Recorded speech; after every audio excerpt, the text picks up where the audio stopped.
Welcome to our second lesson this week on linear relationships. Linear relationships, proportional and non-proportional tables and equations. We're going to focus today on the tables and how they are related to an equation that actually is a representation of this same table and the information in the table. So let's get started. In a proportional table, the ratios for each y value divided by the corresponding x value are equivalent. In other words, they are the same value.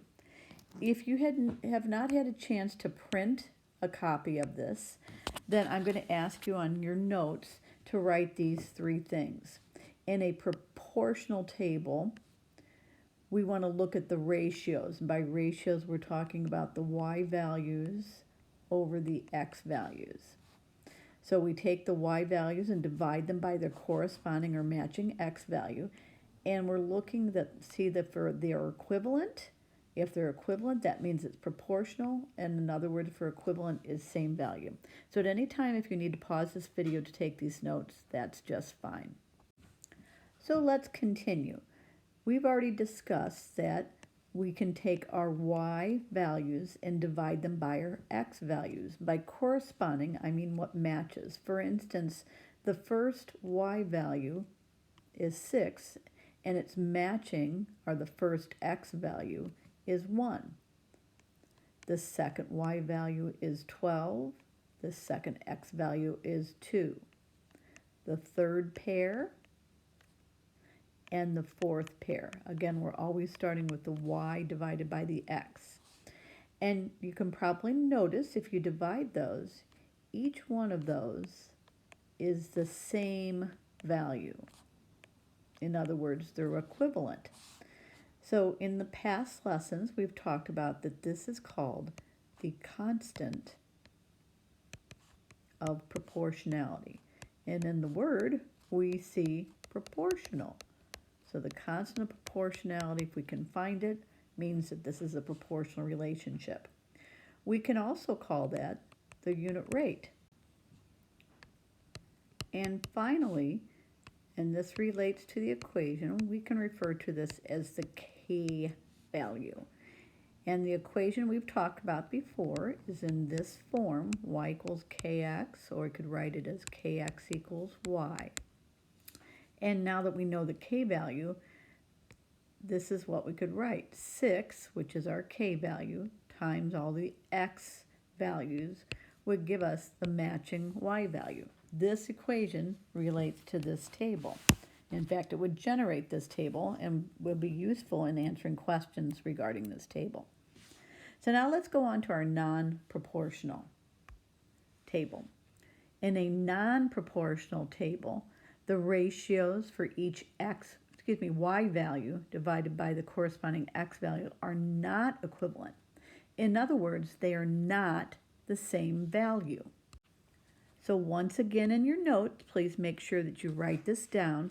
In a non-proportional table, the ratios, meaning the y divided by the x, are not equivalent and are not the same. So now let's prove that. If I take my y values and divide them by my x values, the first would be 3 divided by 1.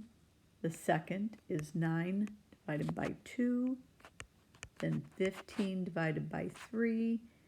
And then 21 divided by 4. When I divide them, 3 divided by 1 is 3. 9 divided by 2 is 4.5, and already we can stop and say this is non-proportional.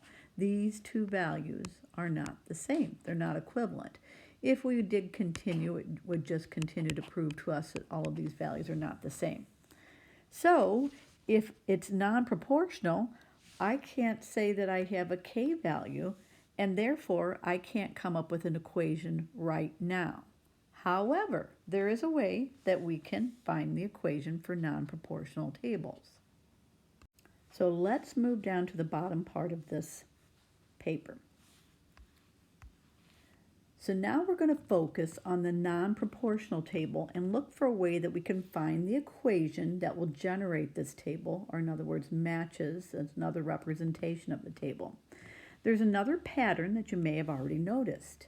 This can be referred to as the change in y over the change in x. And we're going to use this in just a minute. But before we do, that's a lot to write.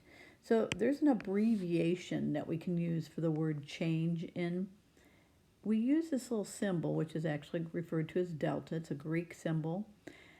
And we use it in place of the word change in. So if I look at this, I would read this as a change in y. And I would do the same thing for the change in x. It's just a little shorthand, making it easier for us to look at that. What we did in the past, and we're going to refer back to our proportional table, is we use the y values divided by the x values. And you notice in the wording it says change in y. So here's what we're going to do. When we talk about the change in y values, we're talking about going from one y value to the next y value. And the first thing I'm going to notice, if I start at 6 and go to 12, I'm moving up. So I'm going to be adding a number. And in order to figure out what I'm adding, I could find the difference, taking 12 minus 6, and the difference is 6. So in other words, I'm adding 6 when I start at 6 and move to 12. So let's see if this same thing happens when I go from 12 to 18. If I start at 12 and I add 6, sure enough, I get back 18. If I start at 18 and move to 24, once again, I'm adding 6. So these are referred to as the change in my y values, going from one y value to the next y value. Now we're going to look at the change in our x values. So I'm going to start at 1 and go to 2. Again, I'm going up, going up, so that would be a change. I'm adding 1, and 2 from 2 to 3, I'm adding, having trouble here, I'm adding 1, and from 3 to 4, I'm adding 1. So now, if we want to look at our change in y's over our change in x's, they are all 6 over 1, which would be 6. And hey, that's the same number that we found when we found the y values divided by the x values. And we've already established that this is a proportional table. So this 6 is the k value, no matter whether we use the y values divided by the x values. This is how we're going to know that it's proportional or non-proportional. And then we're also going to see the same thing when we do this y, change in y over change in x. So now let's look at our non-proportional table. Once again, I'm going to start with our change in our y's. So I'm going to look at our change in our y values. So if I start at 3 and go to 9, well, I'm going up, so I'm adding. And again, if you're unsure, you take the second y value minus the first y value, and 9 minus 3 is 6.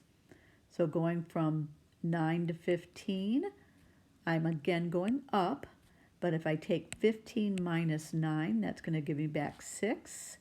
And from 15 to 21, I'm going up, and 21 minus 15 would give me back 6. So I know that I'm adding 6 each time. So let's see what's happening in my change in x's. Well, this side's pretty easy. I'm just going up by 1. So my change in x is 1. So what's happening here is I'm getting the same change in y over change in x values as I did in my proportional table. However, because I'm working with a non-proportional table, I cannot use this form of the equation. That is not going to work. So the equation that I'm looking for when it's a non-proportional table is y equals mx plus b, or we could say minus b, Or we can use it this way. We could put mx plus b equals y. And what we just found right here, instead of being the k value, because we can't use k, that means proportional, is we found the m value. So I now know that right here, this m value is 6. What we don't know, and what we're going to spend tomorrow looking for, is that b value. So this is what we know so far. So let's go ahead and explore this again on the next page. So they're asking us to decide if the table is proportional or non-proportional using the ratio of the y values divided by the x values. Then they want us to find the k value. We can only use it if it's proportional. It's also known as the constant of proportionality, or the m value. We'll use the m value if it's non-proportional. And we're going to do that by finding the change in y over the change in x. So please ignore this little a right there. It's not important. So we're going to start with the y values divided by the x values. So again, I can't use 20 divided by 0 because dividing by 0 is not possible. We're going to cross that one out right now. So we're going to go to 24 divided by 2, 28 divided by 4, 32 divided by 6. 24 divided by 2 is 12, 28 divided by 4 is 7, and 32 divided by 4 is 5, and 3 repeating. So right off the bat, right here, we could have stopped because we immediately do not see the same value. So this is a non-proportional table.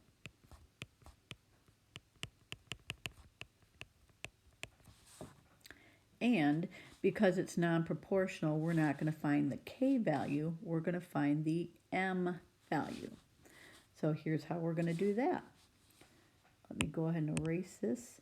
We're going to start by finding the change in y over the change in x. So I'm going to start with my y's, change in y. So I'm going from 20 to 24. I'm adding because I'm going up. And the difference between 24 and 20 is 4.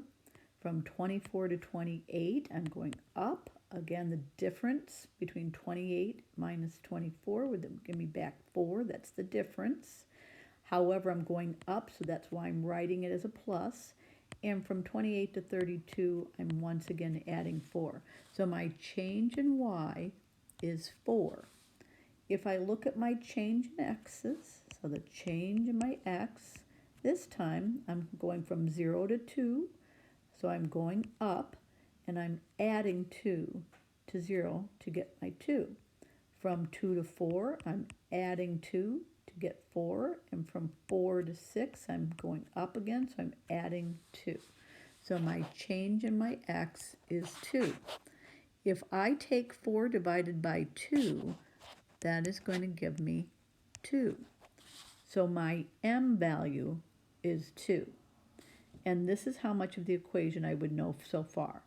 If I have mx plus b equals y, this is a non-proportional equation, I know the m. So this is what I know so far. And again, tomorrow we're going to explore how to find the b value. So we want to look at these next two tables because sometimes we're given horizontal tables instead of vertical tables. For this type of table, it's important to remember that the y is always on top of the x when looking for proportionality, and the k or m value. It's always y on top of x. But these tables make it a little bit tricky to do that. So again, I want to start right here at the y value, and to figure out whether this is a proportional table or not, I'm going to take 12, which is my y value, over 3, and then 24 over 6, 36 over 9, and 48 over 12. You'll notice that I have to reverse what my eyes see in the table. So 12 divided by 3 is 4, 24 divided by 6 is 4, 36 divided by 9 is 4, and 48 divided by 12 is 4. So this is a lovely proportional table.